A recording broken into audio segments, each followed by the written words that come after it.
Lời nguyền lỗ ban. Quyển 1, chương 25, Đá Tam Thánh. Phong thủy học có phân chia thành dương trạch và âm trạch. Những người mong muốn nhà Hưng tộc vượng đều rất chú trọng đến phong thủy âm trạch, tìm đủ mọi phương cách để tìm ra huyệt tốt tàng phong tụ khí, hiện long ngọa hổ để đặt mộ phần cho tổ tiên, nhưng kỳ thực, phong thủy dương trạch lại có ảnh hưởng lớn hơn đối với vận trình phúc họa. Mặt khác, bản thân dương trạch, từ môi trường, địa điểm, bố cục, cấu tạo đều có liên quan mật thiết với tâm sinh lý của người sống trong đó. Bởi vậy thời xưa, những nhà phú quý biết tính toán lâu dài đều lựa chọn những nơi giao thông thuận tiện, gần dòng nước chảy, dựa nơi tươi tốt để xây dựng dương trạch. Hơn nữa, trong quá trình xây dựng, còn phải bố trí bảo vật trấn trạch tại huyệt nhãn phong thủy.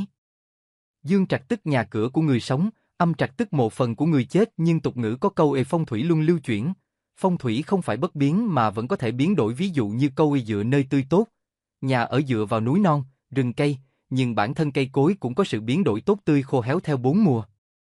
Bảo vật trấn trạch dù có tốt đến mức nào, thì sức mạnh bảo hộ từ khí may mắn của nó rồi cũng sẽ suy yếu. Bảo vật thông thường đều là 100 năm khí lành phấn phát, giúp nhà cửa và người nhà thịnh vượng, 100 năm khí lành bình hòa, đem lại gia cảnh bình thường, không giàu cũng không đói khổ, lại 100 năm khí lành suy kiệt. Lúc này, bảo vật cần phải hấp thụ tinh hoa của nhật nguyệt thiên địa, nó đã không còn tác dụng phù hộ nữa. Dân gian có câu vì ai giàu ba họ, chính bởi nguyên do này Lỗ Nhất Khí bước xuống hầm theo những bậc thang lát bằng gạch xanh, càng đi sâu xuống dưới, làn khí tía sinh động tràn trề khi nãy lại càng mờ nhạt. Dưới đáy hầm có gì, cậu không hề biết, cậu chỉ cảm nhận một cách rõ nét, làn khí tía sôi nổi kia đang tỏa ra từ một tảng đá lớn đen tuyền.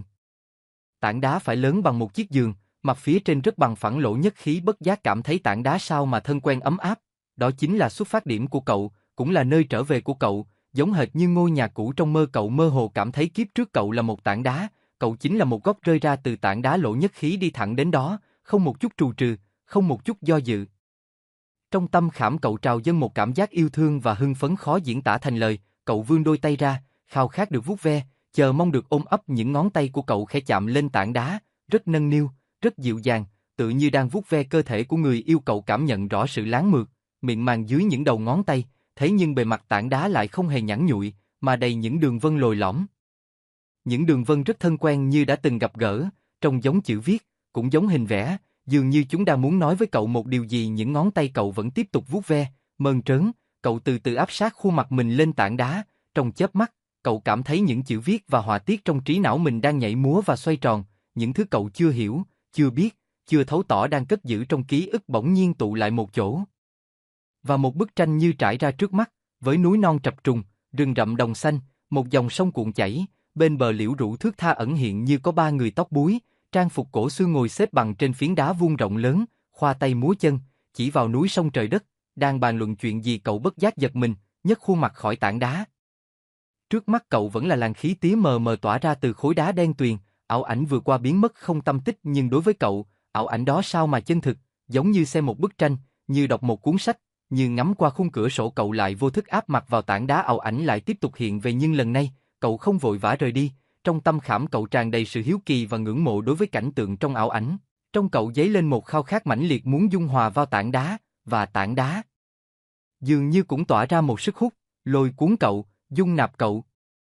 Lỗ Nhất Khí lại rời khỏi tảng đá, lùi về sau một bước dài. Lúc này, đôi mắt cậu bỗng trở nên mông lung, như không thấy, vẻ mặt cậu ngẩn ngơ, không vui không buồn, không mừng không giận. Cậu từ từ trút bỏ toàn bộ quần áo trên người, nguyên sơ như một đứa trẻ sơ sinh, bước về phía tảng đá. Cậu nằm sấp lên đá, cơ thể cuộn tròn lại trong bộ dạng của một bào thai.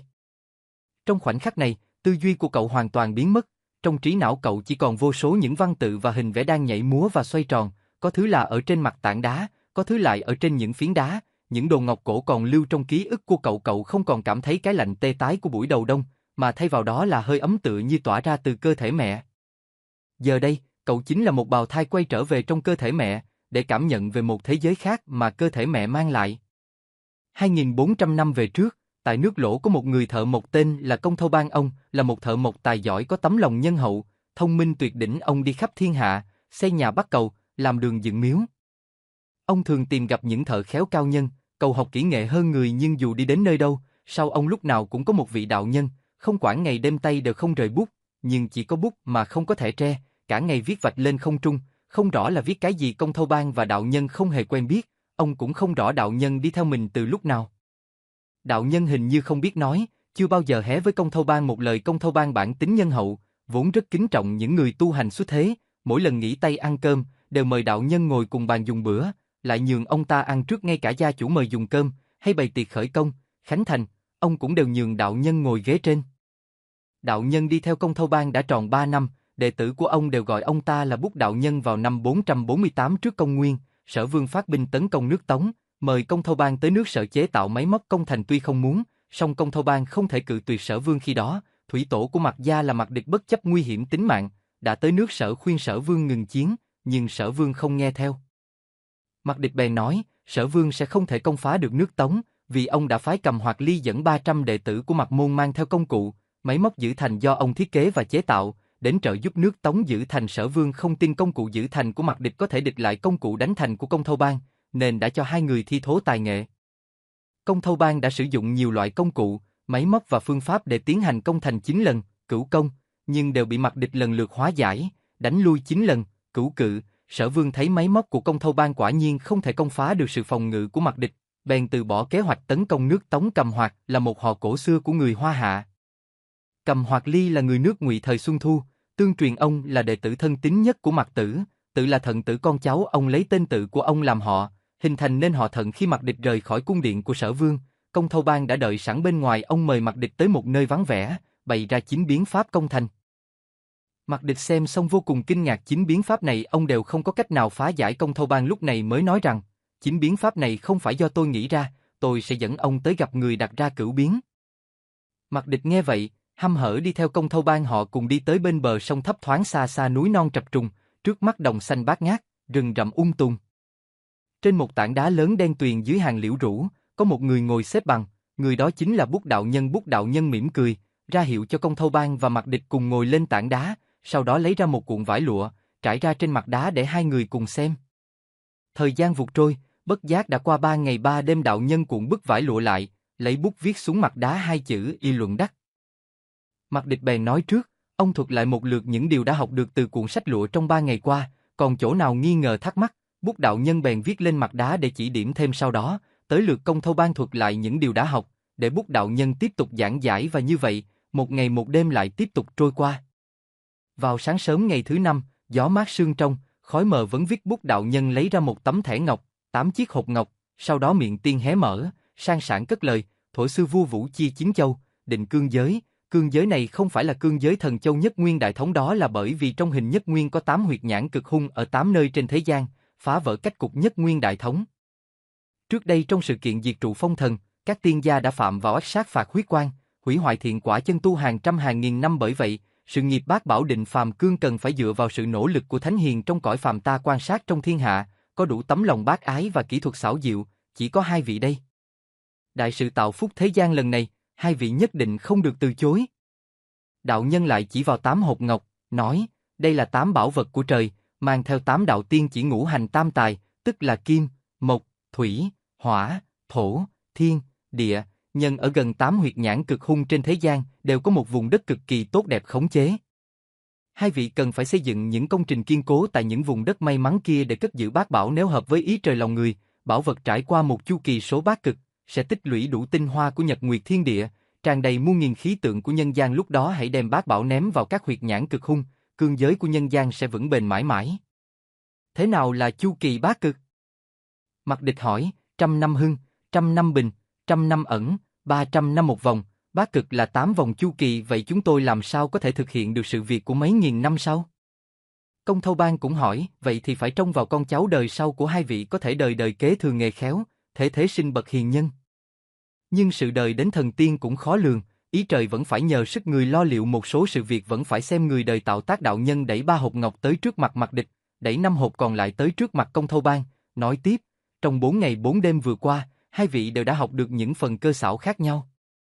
Công Thâu Bang xảo nhiều hơn cơ, ông hãy định 5 bảo thiên, địa, nhân, kim, mộc, tại hướng đông bắc, đông, đông nam, nam, tây nam. Ông hãy ghi nhớ cảnh tượng, địa hình của 5 huyệt nhãn trên tấm thẻ ngọc này. Còn Mạc Địch cơ nhiều hơn xảo, ông hãy định 3 bảo hỏa, thủy, thổ, tại hướng tây, tây bắc, bắc. 3 nơi này khó khăn hơn nữa, phải vượt hiểm phá nguy, diệt yêu trừ quái. Mạc gia nhiều dũng sĩ hiệp nghĩa, ông định 3 bảo này cũng là hợp với ý trời. Ông hãy ghi nhớ cảnh tượng, địa hình của 3 huyệt đó. Cơ tức là thiên cơ, xảo tức là khéo léo đợi Công Thâu Bang và Mạc Địch ghi nhớ xong những nội dung cần thiết trên thẻ ngọc, đạo nhân cẩn thận gói tấm thẻ ngay ngắn vào trong cuộn lụa, sau đó điểm vạch lên tảng đá một hồi.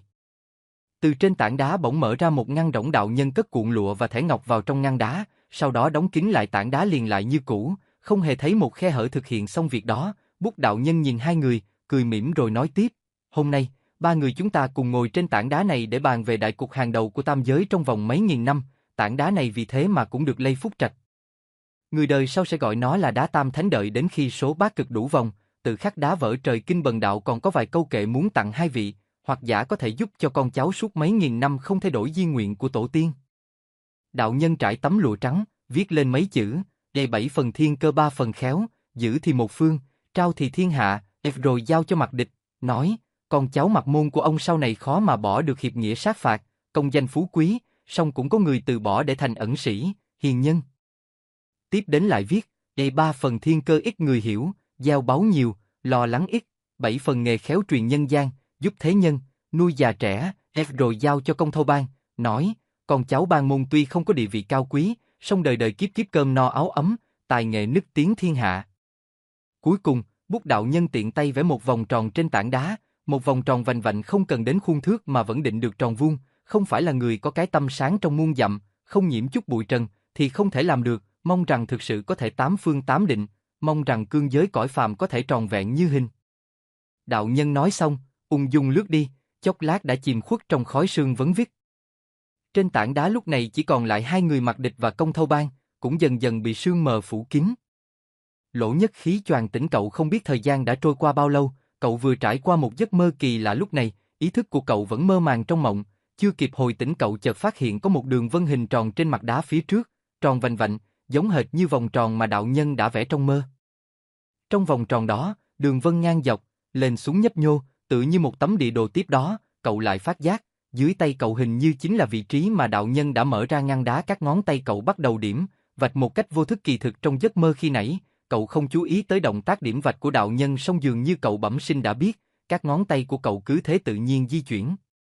Và ngăn đá từ từ mở ra không một tiếng động. Bỗng chốc, cậu cảm thấy làn khí tía đang lưu chuyển càng trào lên cuồn cuộn, mạnh mẽ và linh hoạt khác thường. Cậu đứng dậy, vươn cổ vào bên trong ngăn đá, cậu thấy, trong đó có một gói lụa. Đúng vậy, đó chính là cái gói mà vị đạo nhân trong mơ đã cất vào. Lỗ Nhất Khí khẽ khàng đưa tay xuống, thận trọng nhấc gói lụa ra. Trong khoảnh khắc đó, một sứ mệnh thiên cổ bỗng chốc đè lên vai cậu, nặng trĩu. Cuộn lụa không phải tơ, cũng không phải da, không rõ làm bằng chất liệu gì. Cậu đặt nó lên trên tảng đá, rồi từ từ trải ra. Tuy trong hầm tối đen, song cậu vẫn có thể nhờ vào ánh linh quang đỏ tía bao trùm, nhìn thấy rõ ràng trên cuộn vải lụa đã hơi ố vàng chi chít những chữ triện rất nhỏ. Cuộn lụa đã trải ra hết, cậu nhìn thấy trên cùng bên góc phải có 3 chữ triện lớn hơn. Lỗ Nhất Khí đọc được 3 chữ này, đó là Cơ Xảo Tập. Về phía dưới có đúng một hàng chữ riêng rẽ, viết rằng, để biết được tam giới biến hóa đều có quy luật, gọi là cơ, chế ra máy móc thần kỳ đổi thay quy luật, gọi là xảo. Có đủ cơ xảo, tâm, khí, lực, trí đều đạt tới chí thánh, như vậy có thể ban phúc cứu thế, muôn đời thành tựu.